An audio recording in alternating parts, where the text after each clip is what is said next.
athlete, but what are some of the things, like how do you call that start, those first 5 strokes to try to get your crew into their race pace and your race strategy? I love that question so much. I love starts so much. So I'm always hoping that the way I'm feeling is coming out in the way that I'm communicating with my crew, and that's excitement, but also a calm excitement. So it's not nervous energy, it's excited and confident energy.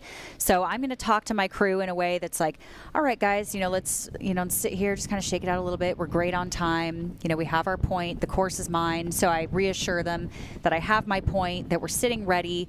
There's nothing to be nervous about. And don't turn around and look down the course, because as you know, when you sit at the starting line and you look down the course, 2,000 meters looks a lot longer than it does at the finish. So that's great.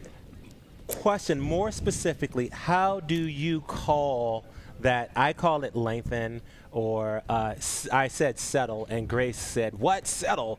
I was referring to settle in, to settle into your race pace, but some people say stride. Is there a particular word that you use to call for that moment? Okay, we're transitioning into our race.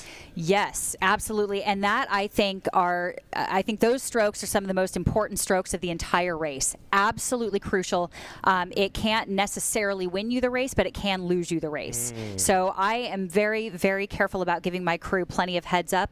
And I may say something like, in 5, get ready, we lengthen. In 2, get ready on this one. And then they usually know, so we know ahead of time that we are absolutely going to be lengthening. And that is a massive shift that I should be able to see from all the way across the race course, to lengthen out, and that next stroke is absolute fire all the way through the water. So massive grip. So I will say in 2, get ready now. On this one, big shift, and we lengthen, and then right away we'll take a 10, 15, 5, whatever the race plan is, to just find that rhythm again. And that's all I'm going to focus on, is getting loose, getting long, getting all the way up to that finish.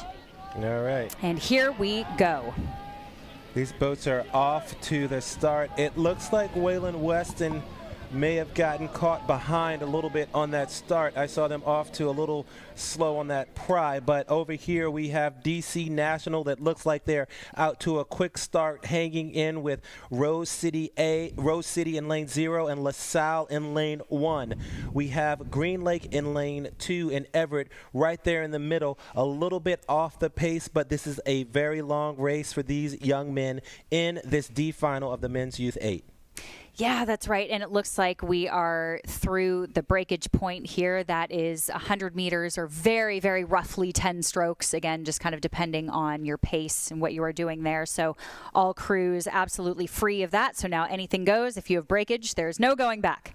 You're absolutely stuck. But let's keep an eye here on lane 4. Lane 4, DC National here, starting to make a little bit of a move on Rose City and LaSalle in lane 0 and 1. Yeah, and I haven't seen them, these are seeded from the time trials, and we go back and forth about, the time trials were right, and these crews didn't perform in the time trial. So it'll be interesting to see, was that a case for these guys? Do they have something to prove here? Can they get the performance that they want? Yeah, that's absolutely right. And here we come through the 500 now pretty quick. So some of these times are actually pretty fast. So we're at 1.5 minutes now crossing the 500. So that's pretty good here for a D final. These guys are definitely motivated. Remember, this is going to be their legacy. This is what they're leaving out here at the national championship. So they're going to do anything they can to leave everything they have. They're throwing all the cards at the table. I'm just excited to see when. So I think some of these crews may hold off again. They may be patient for a little bit later in the race, but it's going to happen. I'm hoping, and I'm guessing. So and right now we're seeing the bow numbers for DC National in lane 4, and if you look across, you can see Rose City and LaSalle right there with them. And then sneaking their bow ball into the picture is lane 2, Green Lake, and these boats are all within striking distance right now as they come through the 750. Yeah, you said it there. And look at this up-close view that we have here of DC National. Is there anything in particular that you're noticing? Because although we do see Rose City here in the far lane for us, that is lane 0, clearly making a move here. We are seeing some pretty nice rowing here out of lane 4, DC National, led by William Tilley. Yeah, what I'm liking is around the catch. They're really locking in there. You can see they're getting their oars in. Maybe a little slitch. Maybe they can try to settle in. Their coxswain can call for a little bit more relaxation. Don't rush that catch, you know. It's such a fine line between rushing the catch, checking the boat, and just letting that blade fall in. And then also missing water. So you have this moment where it's perfect to connect with the water. One of the things I used to say is tapping the wheel of a spoke, right? You want to hit that. You want to hit that spoke at the right time with a stick to keep that wheel going. Exactly. We want no stoppage here, and we can see these bows actually right now where they're stopping and where they're not. And right now, a lot of these boats are looking pretty good. So as we come up to the catch, we're not seeing those boats plowing down into the water, those bow balls plowing down into the water. So if we look across the way here, Rose City also doing the same thing, just like you talked about, almost connecting with the water as they're still moving forward towards the catch. So that's very, very efficient.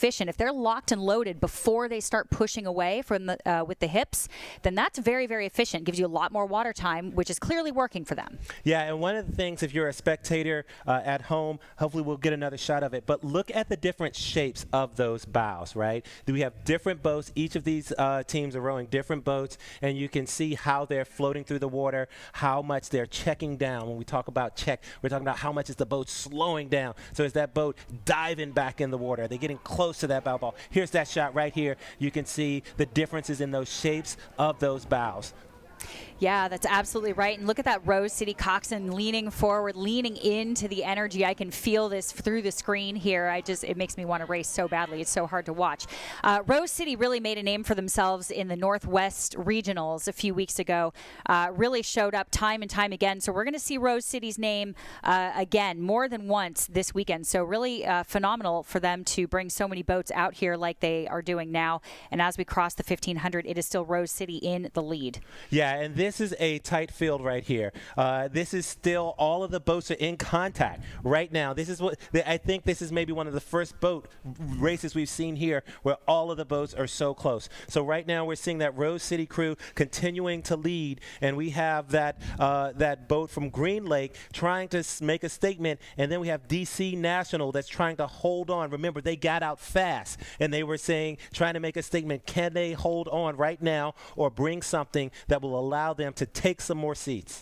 Yeah, you're right. I think this is actually getting quite exciting here. We have Rose City as our clear leader right now. Again, barring no disasters, they can maintain that lead. But I think we have two other races going on behind us here in this beautiful stagger.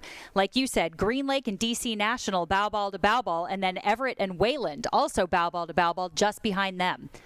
Yeah, and from this shot, we can only see Green Lake. But right here, if we're looking out the tower, we can see DC National is there. They're making a move. It looks like they've brought up the rating. The question is, can Green Lake respond? It looks like Rose City as well. They may be holding on right now. It looks like they're holding on, and maybe these other crews are starting to eat into them just a little bit. But over here, it's going to be a tough one to call. We have DC National battling with LaSalle to see who will come in second in this race. Right now, Rose City is about to cross the line. Will it be DC National? DC National has taken it, followed by LaSalle, followed by Green Lake, who put in that last effort move. And finally, we have Wayland Weston crossing the line. Yeah, what a race that was. Really incredible finish here. 6:12 on the clock. And remember, this is a D final, so 6:12. Very, very impressive. And then if we look just below that, these finishes are within hundredths of a second here. Yeah, those top four boats were really pushing hard in that last little bit. So I'd just like to remind everyone that every athlete deserves to train and compete in a healthy environment. But 50% of all athletes have experienced harassment or abuse by the time they turn 18. Let's change this stat. Learn more at www.weridetogether.com. And here we are back up at the start for the Women's Youth 8D final again. So should be an equally exciting race here in lane 0.